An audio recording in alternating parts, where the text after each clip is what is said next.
Hey, this is Jacolia of Jacolia Gems. Thank you for coming back to view my channel.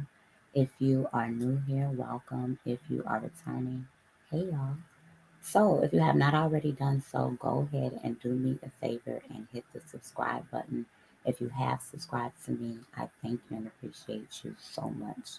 So, with that being said, also turn on the post notifications so that you are made aware each and every time I upload a video, as well as the times that I decide to go live. So, with that being said, you guys, on today, I'm gonna do a lot of looking away. I'm gonna do a video that's very, very, very important for those of you that are new. I love to have open and honest dialogue, be as unbiased as I possibly can. I'm human, but I love to speak from both sides. I have conversations in person with men and women, black men and black women from all type of demographics and age groups, belief systems, etc. I listen to a lot of podcasts, a lot of men, a lot of them speaking, a lot of women speaking, to try to find out what the disconnect is in the Black community. I also reference my parents' marriage of 36 years a lot, as well as my grandparents' marriage of 54 years a lot, coupled with my personal experience. I'm going to always use history, statistics, facts, as well as biblical knowledge when I am talking about majority of things in my videos. So with that being said, on today, I want to talk about a very important topic, which is child support. And as you see, I titled it Child Support, the Downfall of the Black Community, because this is the air that child support has been viewed at. We have heard instances where people feel as if only bitter baby mothers put their kids' father on child support. People believe that child support is only for fathers that are inactive. Some people believe that if a father is inactive, then you just let him do what it is that he decides to do.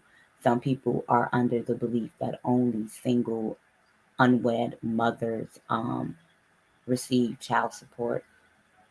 Some people believe that only men pay child support. Some people believe that black men pay child support at a higher rate than other races. Some people blame black single mothers for child support. Some people blame the federal government for child support, saying that they don't want black men in the family. And, this ties into the SNAP conversation, which is, your EBT, your link card, ties into TANF, which is going to be the cash side of your link card, and possibly some daycare action if you qualify.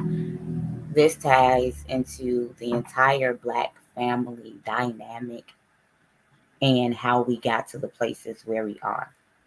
I'm going to give out some numbers. I'm going to give out some facts. I'm going to give out some viewpoints, and I'm going to share just a little bit, not too in depth about my life and about my personal experience, as well as use some demographics. We're going to use the calculator on today as well. So it's not going to be super long, but bear with me. I'm going to open up some tabs, and we are definitely going to get straight into it, because unfortunately we failed to realize that the name of child support literally is child support, and that's what's a little strange to me when it's complained about in such a way. So with that being said, we have child support requirements.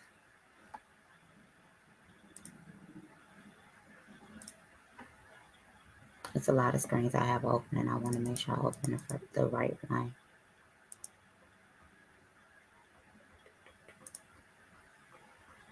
Do not want to do things out of order at all.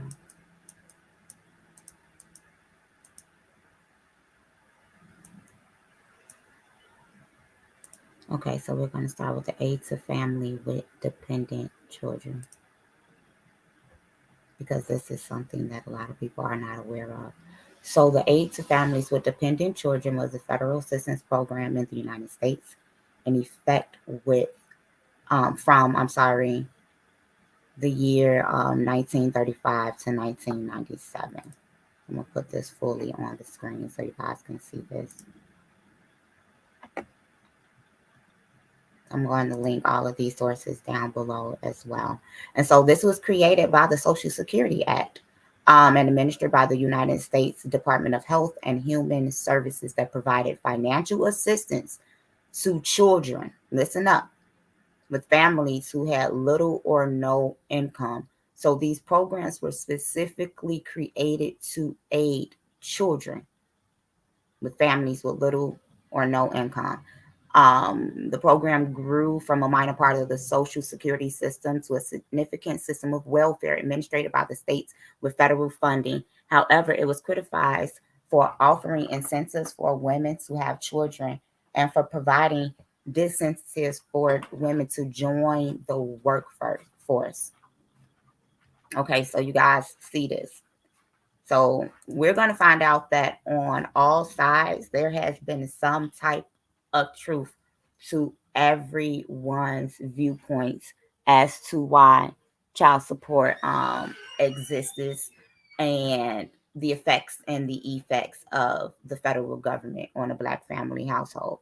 So as you see, this is why our people did not originally like this program. And this wasn't child support. This was aids to families with dependent children, which is now called TANF. And we're going to get into the qualifications for TANF and some other things. We have some cases to build. The program was created named under the Aid to Dependent Family Children. We already went over that. Okay, and so originally it provided a direct payment from $18 per month for one child and $12 for a second child. So then it made a really big leap in 1994. The average payment was $420. Okay, so the average payment for TANF in 1994 was $420. The federal government required contributions from the individual states, so this was state funded, and authorized state discretions to determine who received and aided in what amount. And we're going to see that a lot of people that we see and that we think gets welfare or TANF, we're talking about cash right now, do not even qualify and are not receiving what other people believe they are, even though it's nobody else's business. We so nosy. Black people so nosy. What's wrong with y'all? Okay, so let's continue. The federal government required contributions from, okay, we went over that part. Okay, so ADC was primarily created for a single month for white single mothers who were expected not to work. Let me say that again. Let's back up. Do y'all see that? ADC was primarily created for white single mothers who were expected not to work. So this fund was originally created for white single mothers who were expected not to work to take care of their children who were not able to eat due to low or little income.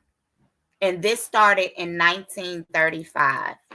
I'm not going to go into what was happening in the white community in 1935 on this video because I tend to mind my business when it comes to certain stuff, but all of this is very important. So I'm going to end up making another video to see why white women needed assistance at this time, because this next sentence is very telling.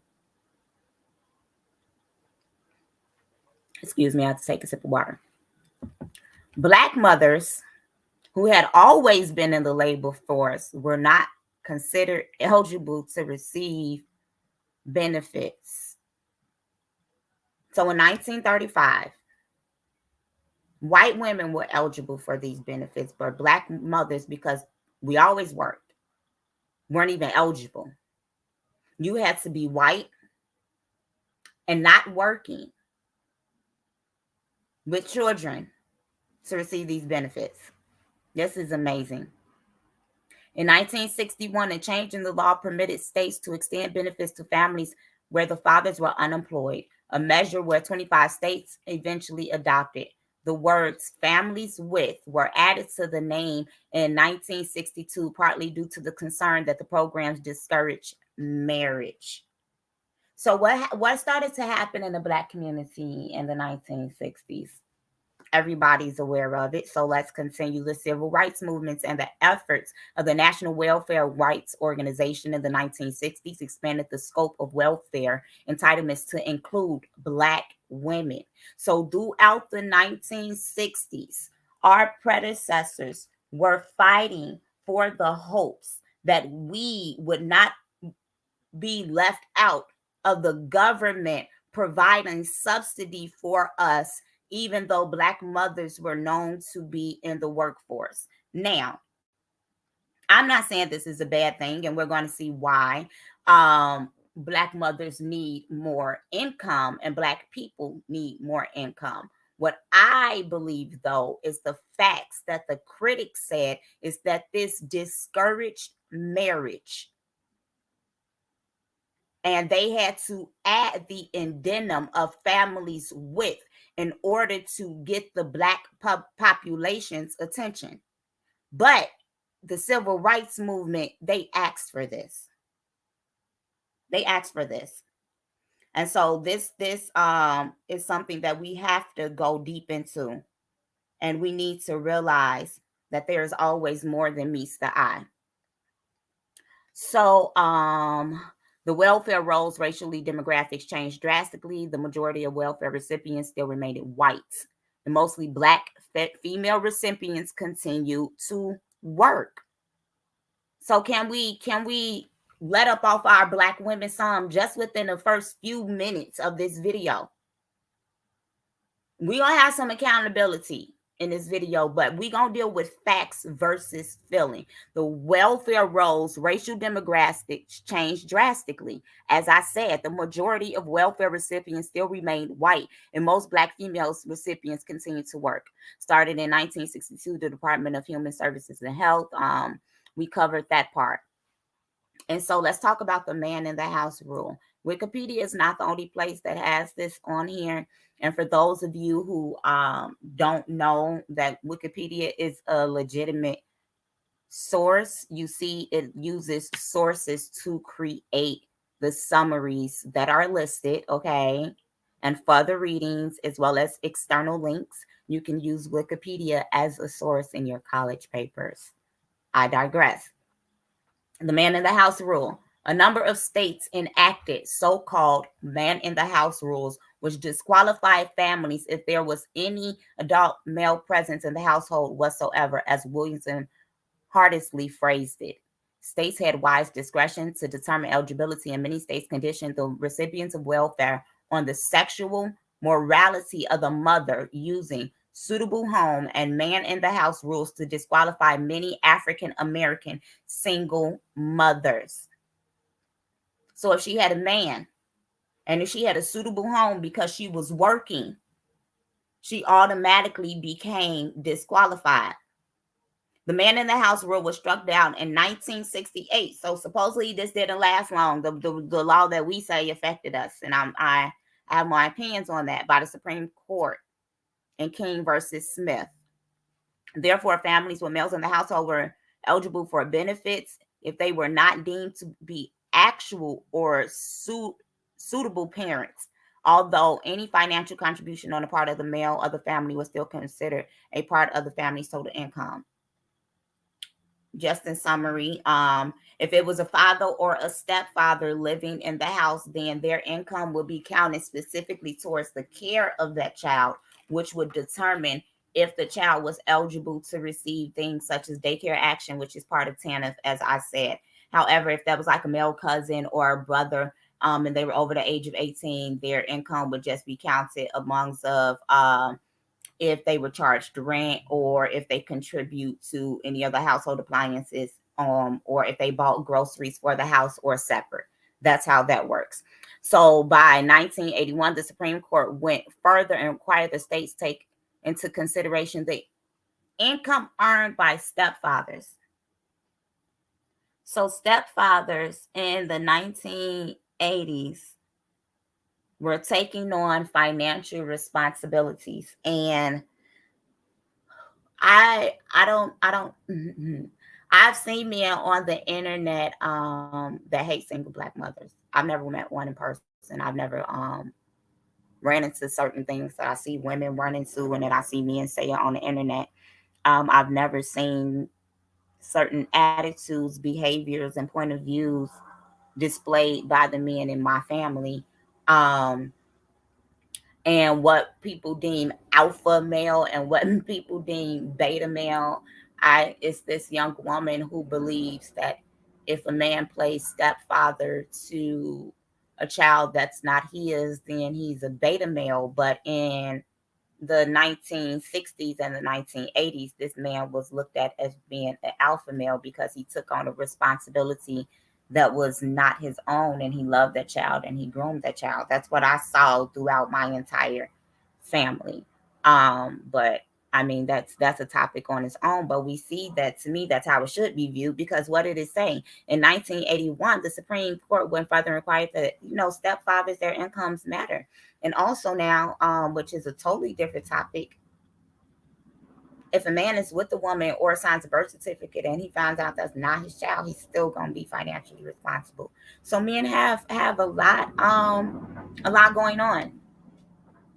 So the 30 and a third rule, the year 1967 saw the establishment of the 30 and third rule, which allowed families to keep the first $30 earned along with the one third of their income, allowing the first $30 without change to affect the eligibility of their benefits. So this is just like the their income, how it will affect how many benefits they get. So, as I stated before, there were a lot of critics for this because they believe that it encouraged unwed mothers, breaking up of marriages, and promoting matriarchy. This is something that Black men currently complain about. Could this be the pulling off of a unhealed wound that was revealed and plucked away at when civil rights started to go along? Because I mean, there are many, many, many ways to look at the civil rights movement. Some people look at the civil rights movement as the end all to be all. They feel like their ancestors died for them to have the right to vote, that they fought to get us integrated, and just all of these things so we can eat together and go to school together. Then some Black people feel as if integration is what killed us as a people. Some people feel as if when you started to see integration in the civil rights movement, that's when you started to see the breakdown of the Black family dynamic. That's when you started to see the patriarchy be removed. That's when you started to see the matriarchy end up rearing its ugly head. That's when you begin to see unwed motherhood propagate itself even more, and the codependency relationship that the Black mother began to build by continuously working and getting benefits, because now the Black man was no longer in the home, and because the Black man left the home, and he did so in so many different ways that he did. We know that jail increased because what had to happen after slavery, they had to do something to lock men up. We know that in the 80s, in the future, the crack epidemic began to affect our men. We know it was just so many different things and reasons why men left the house. But a lot of times when men left the house, they left behind their children, and they did not provide any provision to their children after leaving their homes. There were times when men stayed at home and they took care of their children, but they began to have children outside of the children they already had. You guys know all of the dynamics that began to play into the breakdown of the Black family household. But the one thing the majority of us overlook is that in Deuteronomy 28, this is prophecy being fulfilled. Prophecy being fulfilled. This is in our pathology. This is nothing new. And we have always had Gentiles pulling the strings over what it is that we say and do and how it is that we treat ourselves. Not going to dive too deep into that. So when we begin to look into this, it also said that in 1984, libertarian author Charles Murray, author of The Bell Curve, suggested that welfare causes dependency. He argued that as welfare benefits increase, the number of recipients also increase. What did that say? Okay. This behavior, he said, was rational. There's little reason to work if one can receive benefits for a long period of time without having to work. And so this is when they began to go down. So in 1996, President Bill Clinton negotiated with the Republican-controlled Congress to pass the Personal Responsibility and Work Opportunity Act. So contrary to popular belief, in order to receive TANF now, There's a lifetime limited of 5 years that was imposed on the benefits, okay? And even throughout receiving these benefits, you have to sign up for a work program. You have to show proof that you're applying for jobs, that you're not turning down jobs that are beneficial and able to be taken by you. You have to eat. You have to be in school. You have to have something going on in order to get these benefit requirements because it was the creating dependency. TANF has remained controversial. Okay, and one of the reasons why it says LaShawn Warren, a ASLU legislative counselor, said that TANF gives state an incentive to deny benefits to those who need it most. The solution to getting people out of the cycle of poverty is not to prematurely kick them off of welfare. So while I go ahead and get this other tab prepared for you guys, if I'm taking a pause, it's because I have to drink water. Excuse me. I'm going to share just a little bit, as I was stating. So I'm a single mom, right? I have 2 children, and one thing I've never qualified for daycare action.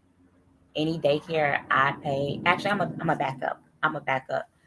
Since we're gonna do the video, we're just gonna do the video, right? When I got pregnant at 17 years old with my child, I contributed to these statistics. I brought her into a world that I could not afford to bring her into. An unwed mother. I put strengths on my parents. I still was given the opportunity from my parents to either work or to go to school. Then I got pregnant. So I ended up still just going to school at some point. Then I ended up working and working hard. When I was 17 years old and pregnant, my mother's like, okay, I clearly have benefits. I come from a 2 parent household. But when my parents took me down, to get me signed up for WIC and different things like that, because I was going to be 18. So there were some things outside of work that I was going to need to sustain myself while I was working, right? And this was nothing, I didn't get Link at that time at all. And so I had to be a person that uses self as an example without oversharing. I was paying out of pocket for people to watch my kids. I was paying everything. You understand what I'm saying? And so before that point, when my parents were down for me to apply, they told them because I was 17 years old that they would go after my parents for child support. I wasn't eligible for benefits. This was my fault. So I tell people, we have some responsibility, but I want you guys to know how the system works. And as I delve into this, I'll share just a little more about that last statement when it was said that people who really need the benefits actually don't get it, and that's how poverty is actually a cycle in the world at large. And so let me see if this is the one. And so this is, I'm gonna leave links to all of this. It's so much work um, out here on child support, okay? And so we see why it was created. We see how it was created. It was not created originally. It wasn't created for a lot of reasons that that's being said, and emotion and ignorance. But we can only say what it is that we've heard. And so if we see right here, I want us to remember this number. Average child support per year. Okay, so let's keep this number in mind. That's like what, 5,800 and something dollars per year. So let's pull this up real quick. I'm gonna do this math off this screen. So that's what, 5,865, I think. That's divided by 12. That's 12 months a year, right? That's $488.75 a month. Let's divide this by 2 for 2 weeks, okay? That's $244 and about 36 cents every 2 weeks on average. So I'll say, just based off of my knowledge, off the women I know, and other things, I'll say anywhere between $300 to $400 a month on average. That's how much a man will pay for one child in child support. But this is what y'all say is funding the lifestyle of single Black women. That's an interesting viewpoint. I mean, who am I to judge? So let's talk about the income requirements for SNAP, okay? And this is SNAP. This is SNAP. This is food stamps. This is just food. I am not even talking about TANF, okay? So let's say if the average single mother has one child, right? So it's 2. We're just gonna do a 2-people household. So she can only make $23,000 a year, about $24,000 a year, in order to receive help with food, right? Okay. That's all she can make. And so that means a month she can only make $2,396 in order to qualify for some type of help. I have some statistics on how much is received a month as well. Pull up some other things.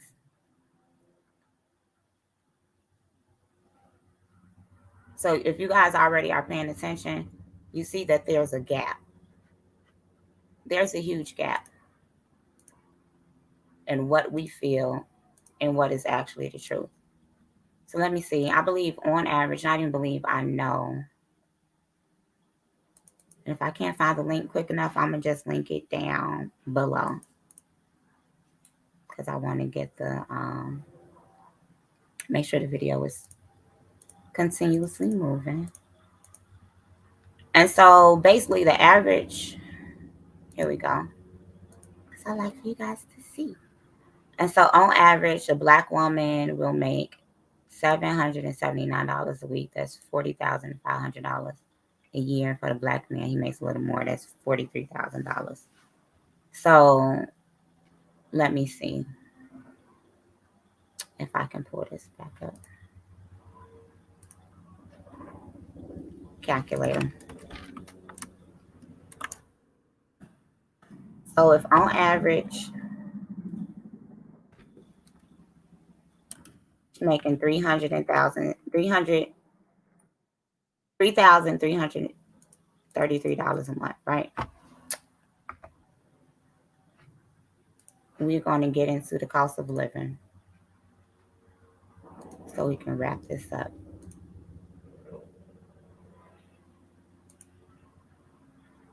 When we think about the cost of living, the cost of rent, the cost of grocery, coupled in with how much child support is paid, coupled in with just school supplies, and the cost of rent for a 1-bedroom versus the cost of rent for a 2-bedroom, we will see if on average the cost of child support that a man is paying is enough money for a woman to splurge out on.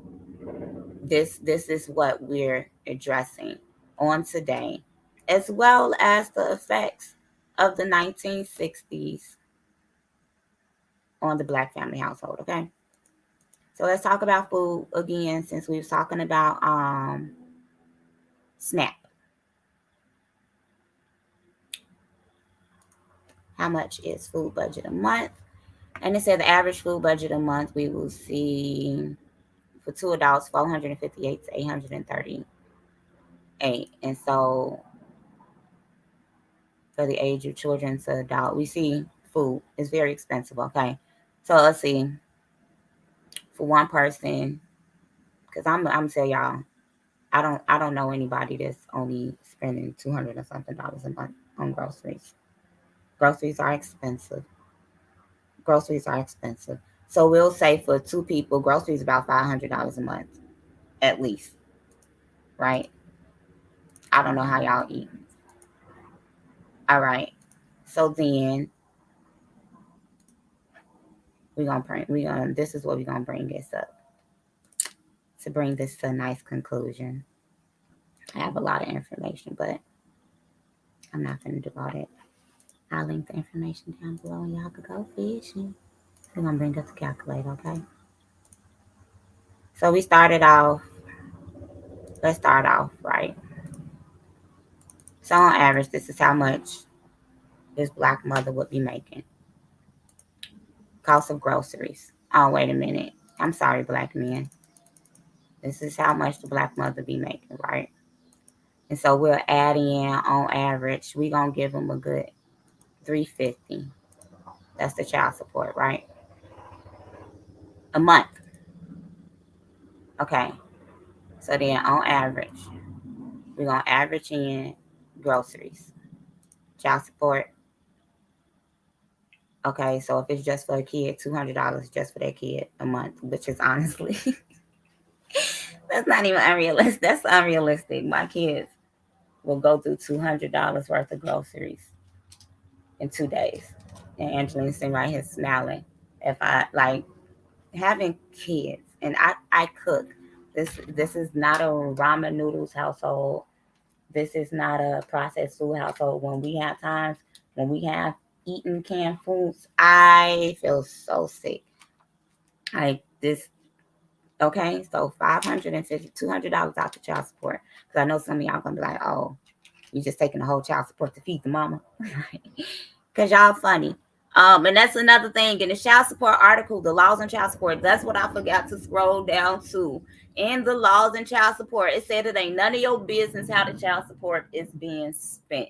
And the reason it said this is because if a woman or a custodial parent gets paid on an off week and they set aside some of their expenses, i.e., that haircut, the gas or the lunch or whatever, and child support falls on that off week, and that parent uses that to sustain themselves or to help pay a light bill, a gas bill, or anything that contributes to the support and the functioning of that household. It is not considered taking the food out of that child's mouth, because on the next pay period, that custodial parent still has to take care of majority of what's going on. And so because of that, the custodial parent a lot of times will go without the nails, the hair, whatever it is. I know some of y'all like, well, that's extra. Well, you have to be presentable. Yeah, you can polish your own nails, you can polish your own toes, you can learn how to do your own hair.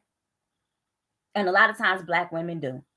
Black women are so multifaceted, or they build up relationships with other black women among them who help them out. Because even if they are gainfully employed, unfortunately, they will still have to make phone calls to their parents, to their friends, and to their families to get some type of help. There are adults out here right now without any kids who are struggling. Dang, I thought it was child support.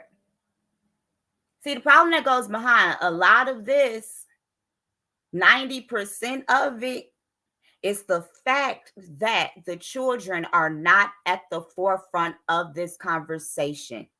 When adults get into these relationships and bring themselves into blended families and things of that nature, children are not thought about at all. You have some men out there who put themselves on child support just to ensure that in case anything happens or comes up, hey, my baby, this is the bare minimum they have. Or they'll just say, hey, I want to do this just to make sure they automatically got this. You need something extra, I got you. Some men are put themselves on child support and that's all they do. Some women put men on child support out of spite. It happens. There are some men on child support who go above and beyond on their for their children, but they don't care because they realize that child support is literally the bare minimum. If you are a father out here and you have mostly only done child support and you think that's okay, you are not a good father. If you are a woman who's with the man who has mostly only done child support, he's not a good father.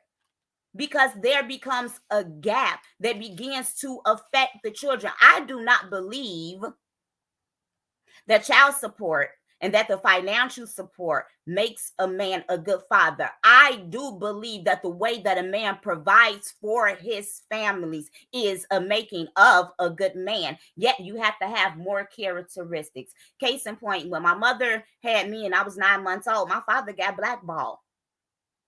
My father was there with me the first 9 months of my life.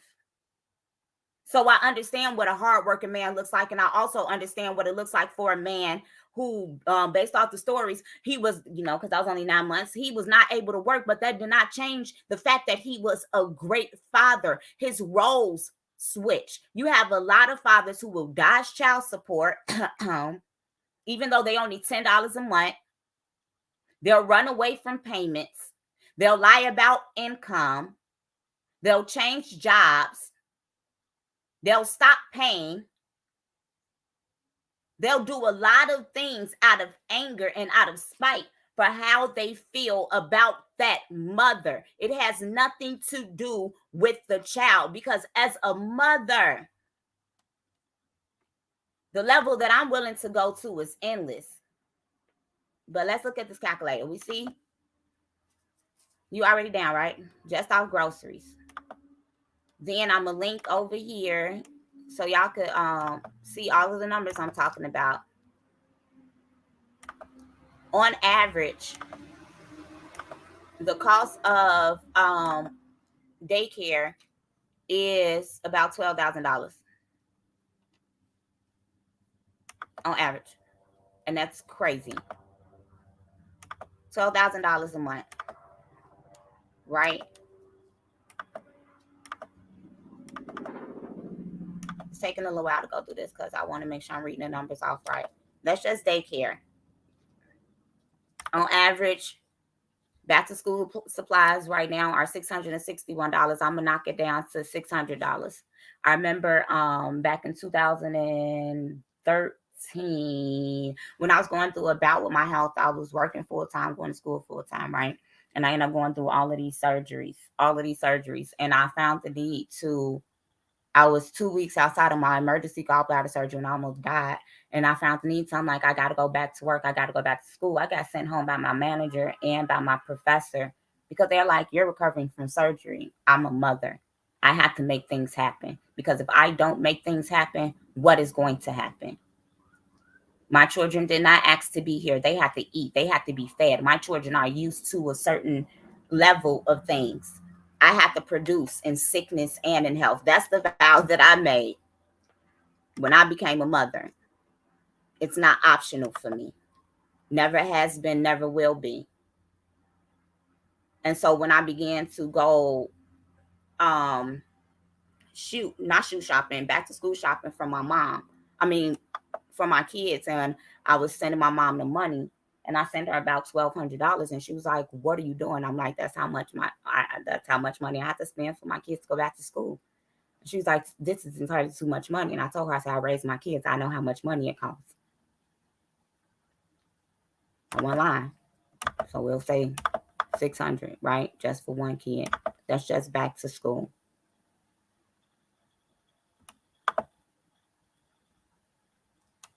And so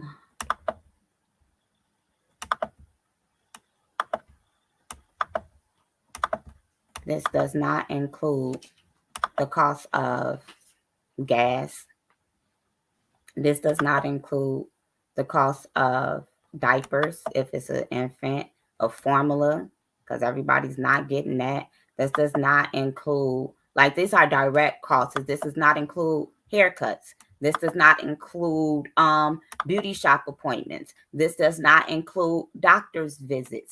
This does not include the doctor's appointments and the dentist appointments and the school meetings that you have to leave work early for or step off the clock for, and you end up risking losing your livelihood because I have to call off work because my children are sick and I don't have anyone else to take care of them and to nurse them back to health. And now I'm sick. And now I end up losing a job or getting suspended because I end up getting sick from taking care of my children. Like, these are things that women and custodial parents have to think about. Have to think about the fact that if something happened to you, that your children will be out of luck, because there's no guarantee that a family member is going to step up to take care of your children, because no family member has stepped up to help out, because at the end of the day, nobody owes you nothing. But at the end of the day, what we need to realize is that originally child support was not in existence. It was created for single white mothers who were not expected to work, who had children, and they had households of little to no income. And that Black working mothers who were always in the workforce did not qualify for this incentive. And they had to slap on their families accepted in order to get the attention of the Black woman, because we have always been about our family. And then in the 1960s, here we see all of this crumbling down. There's a psychological effect and a pathology to everything. And until we realize exactly what's going on, we will continue to have conversations like this. It just behooves us to tighten up and to remember that $200, $300, $400, $5 a month, and that's if it loads on time, because you have baking holidays, you have fathers who will randomly take vacations or just do things without any warning. And then a lot of times women don't even apply for child support, because I'll tell you, for me, I'm not going to court. I'm not chasing up behind no man to beg them to do something for a child that they know that they existed and a child that they begged thoroughly for. I'm not doing it. That does a psychological damage to a child. When you chase, you're teaching them to chase. You're teaching them to be desperate. You're teaching them to lack boundaries. You don't sit back and you don't dog out your kids' mothers and your kids' fathers, but you have open and honest conversations about the role that you played in the demise of their two-family household, the role that you played in about having children out of wedlock. You have to become responsible and also hold the other family members accountable, so that the children can know the pathology and the psychological and the sociological, economical, fiducial, and spiritual warfare that it is that they are encountering day in and day out. And this cannot happen when you have an imbalance of parents, because you have prideful fathers and bitter mothers, and then you have all of these extra pawns in the situation, and the children are never the nucleus and the focus. And we wonder why the Black household falls down so much. There's also statistics that talk about how Black single fathers are favorable. They'll go along and they'll get married, because as a Black single mother, you have to be careful. You can't easily marry, and it's not because you're not desirable. It's not because men don't love you. They don't want you. Like, I can only speak for self. Some men will see a single Black mother and they will see someone who sustains herself, someone who's nurturing, someone who's considerate, someone who's soft, someone who's poised, someone who's feminine. This does not always happen. Someone who knows herself, someone who has who's just at a different place, because she has to operate at a different level of maturity, operate at a different level of warfare, operate at a different level of soundness, a different level of security. She has to operate in a way that she's not supposed to. And because she's cognitive in her thinking, like I said, not all, she's able to recognize man when she sees him and he recognizes her. So some men don't have a problem with ready-made families because they're ready for a family. They don't have to guess about what this woman wants. They can identify. She needs a husband. And men want to be needed. I saw my homie, I'm gonna give him credit for that. Cliff, he said that men want to be needed, women need to be wanted. And I agree wholeheartedly, because women are used to being needed, but we aren't used to being wanted beyond the physicality. But Black men, Black single fathers, it's easier for them because a lot of them, their children don't live with them. So if you see a single Black mother, it's a lot of times because we don't know if a man is predatorial. Because you have Black men out there who boldly and boast about only wanting to get with single mothers because they want their daughters or to sodomize their sons. Only wanting to get with single mothers because a lot of them are exactly the type of women that I described. And sadly, some are so desperate that we'll get a man just to build them up, just to say that we have a man. Single fathers can go on with their lives because they are not left with the bulk of the responsibility, and they look like dashing men because Black women look at single fathers while they're in a relationship with their baby's mom as a family man. He's a husband. They idealize him. He's so sweet. Women are so gullible. Men could take their child to the park and he's automatically deemed a good father, and he ain't seen his kid in months. Don't know what they allergic to, don't know their doctor's name, their teacher's name, never did a homework assignment, don't know what their favorite toys are, don't know anything about their children, don't know what time they were born, how much they weighed when they were born, how long they are, what size shoes they wear, and what size bra they wear. Like, even though some of these things change throughout the years, they don't know their children. Not all of them, because amazing Black men exist. I was raised by an amazing Black man. My father does not agree with men who do not pay child support. He feels like that men, you should be on child support. You are not in that household. That's the least that you can do. Men who have certain conversations like this discuss my father. So I'm echoing the voice of the Black man that I was raised by, coupled with facts. There's no bitterness in me. I have been told that as a single mother that I'm too nice. I do a lot of cloaking and I do a lot of covering, and you're not going to see me online saying certain things and sharing certain information, because at the end of the day, I place myself in role, and it is my job and my due diligence to make sure that my children are not only fed, but they are clothed in righteousness, and that they live in a peaceful house, and they get the love and the affection and the joy and the kindness that they need, and that they don't have the type of mother that's ever kept them from a safe father.